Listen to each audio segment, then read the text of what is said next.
2024चा अर्थसंकल्प जाहीर झाल्यानंतर आता 24,000 रुपयाचा स्मार्टफोन मोबाईल मिळणार इतक्या कमी किमतीत. किमती झाल्यात स्वस्त.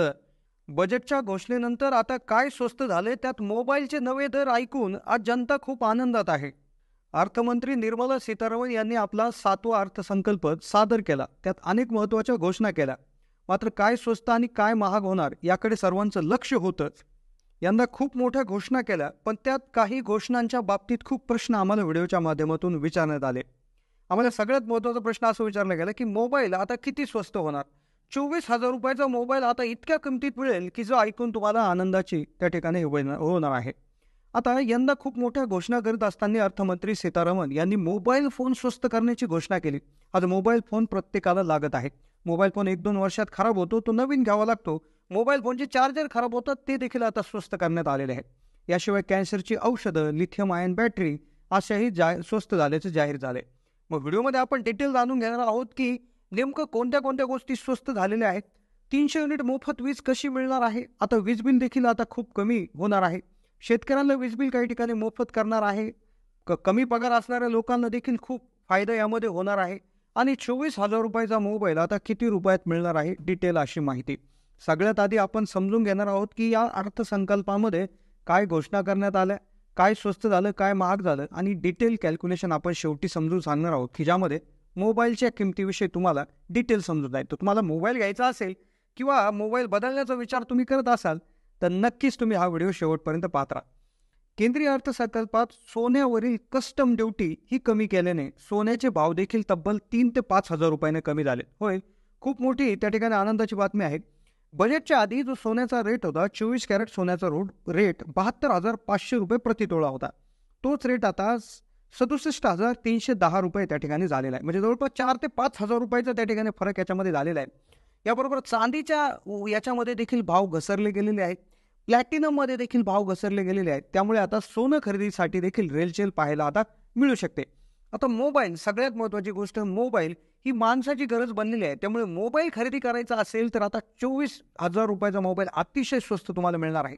पण त्याआधी काय काय वस्तू स्वस्त झाल्या याविषयी याकरता आपण नजर टाकून घेऊ आणि डिटेल कॅल्क्युलेशन तुम्हाला सांगेल, ज्यामुळे तुमचा मोबाईल घेताना नक्कीच फायदा होणार आहे. काय झालं, कॅन्सरच्या उपचाराच्या औषधाबाबतीत कस्टम शुल्क कमी होणार. कॅन्सरची औषधे स्वस्त झाली. त्याचबरोबर एक्सरे ट्यूबवर सूट आहे. 25 महत्त्वाच्या खनिजावर कुठलाही शुल्क नाही. त्याचबरोबर फ्री डिशवरील शुल्क त्या ठिकाणी घटले आहेत. त्याचबरोबर प्लॅटिनमच्या त्या ठिकाणी ज्या आहेत त्यावर देखील सीमा शुल्क घटवण्यात आलेले आहे. या व्यतिरिक्त मोबाईल स्वस्त झाले, पण काय महाग झालं, प्लॅस्टिकच्या सामानावरील आयात वाढवण्यात आलेला आहे. पेट्रोकेमिकल, अमोनियम नायट्रेटवरील सीमा शुल्क वाढवण्यात आलेले आहे. त्याबरोबर PVV इम्पोर्ट घटवण्यासाठी 10 ते 25% वाढ. सगळ्यात महत्त्वाचं म्हणजे जे सिगारेट आहे ते महाग झालेत. विमान प्रवास देखील महाग झालेला आहे. आता 24,000चा मोबाईल कितीला मिळणार, डिटेल कॅल्क्युलेशन आपण सांगतो की टप्पेवाईज काय काय म्हणजे कॅल्क्युलेशन करून किती कमी होईल ते आपण सांगू. पण तत्पूर्वी 7 मोठ्या घोषणा केल्यात. अर्थसंकल्पावर त्या ठिकाणी मिश्रित प्रतिक्रिया आहेत. काही लोक खुश आहेत, काही लोक नाराज आहेत, तर काही लोकांची मध्यम प्रक्रिया आहे. पण ज्या 7 मोठ्या घोषणा ज्या आहेत त्या ऐकून जवळपास सगळ्याच लोकांना आनंद झालेला आहे. ह्या तुम्हाला माहिती असणं फार गरजेचं आहे. लगेच आपण मोबाईलचं कॅल्क्युलेशन तुम्हाला सांगण्यात येईल. अर्थमंत्री निर्मला सीतारामन यांनी सादर केलेल्या अर्थसंकल्पातील 7 सगळ्यात महत्त्वाच्या गोष्टी. काय होतं, पहिल्यांदा एखादा मुलगा नोकरीला ज्यावेळेस लागतो तर त्यावेळेस त्याचा पगार जर 1,00,000 रुपयापेक्षा कमी असेल तर त्याला पहिल्यांदा EPFO मध्ये नोंदणी करण्यासाठी 3 हप्त्यामध्ये 15,000 रुपयाची मदत मिळेल. होय, जर तुम्ही आत्ताच नोकरीला लागलेले आहेत, तुमचा पगार 1,00,000 रुपयापेक्षा कमी असेल तर तुम्हाला 15,000 रुपयाची मदत मिळेल. कशासाठी, EPFO साठी. हे पैसे कॅश मिळणार नाही. तर EPFO म्हणजे PFचं एक डिपार्टमेंट आहे गव्हर्नमेंटचं की ज्याच्यामध्ये PF जमा केला जातो, भविष्य निर्वाह निधी जमा केला जातो महिन्यांच्या टप्प्याटप्प्यामध्ये. तर त्यासाठी तुम्हाला सरकारची 15,000 रुपयाची 3 हप्त्यामध्ये मदत मिळणार आहे. खूप मोठी आनंदाची बातमी आहे. 1,00,000 रुपयापेक्षा पगार जर तुम्ही कमी असेल तुमचा आणि पहिल्यांदा नोकरी मिळवली असेल तर तात्काळ तुम्ही याची हे घेऊ शकता. आता शैक्षणिक कर्ज, शिक्षण कुठलं करत आहे तर शैक्षणिक कर्जासाठी ज्या लोकांना सरकारी योजनांचा लाभ मिळत नाही त्यांना देशभरातील संस्थांमध्ये प्रवेशासाठी कर्ज मिळेल. सरकार कर्जाच्या 3% रक्कम देईल. यासाठी वाउचर सुरू केले जाईल. ते दरवर्षी 1,00,000 विद्यार्थ्यांना दिले जातील. म्हणजे अर्थातच कुठली योजना तुम्हाला लागू होत नाही, तुम्ही ओपन आहात किंवा कुठल्या अशा एखाद्या कॅटेगरीमध्ये आहात की तुम्हाला कुठल्या योजनांचा लाभ मिळत नाही, तर तुम्हाला सरकार कर्जाच्या 3% रक्कम देण्यात आहे. त्यासाठी वाउचर देण्यात येणार आणि ज्यामुळे खूप मोठा फायदा होणार आहे. काही विशेष राज्यांसाठी काही विशेष योजना आहे, पण तत्पूर्वी शेतकऱ्यांसाठी देखील जबरदस्त त्या ठिकाणी योजना आहे. राज्यांसाठी विशेष योजनामध्ये बिहार आणि आंध्र प्रदेश. आंध्र प्रदेश सरकारला 15,000 कोटी, बिहारला 41 कोटी.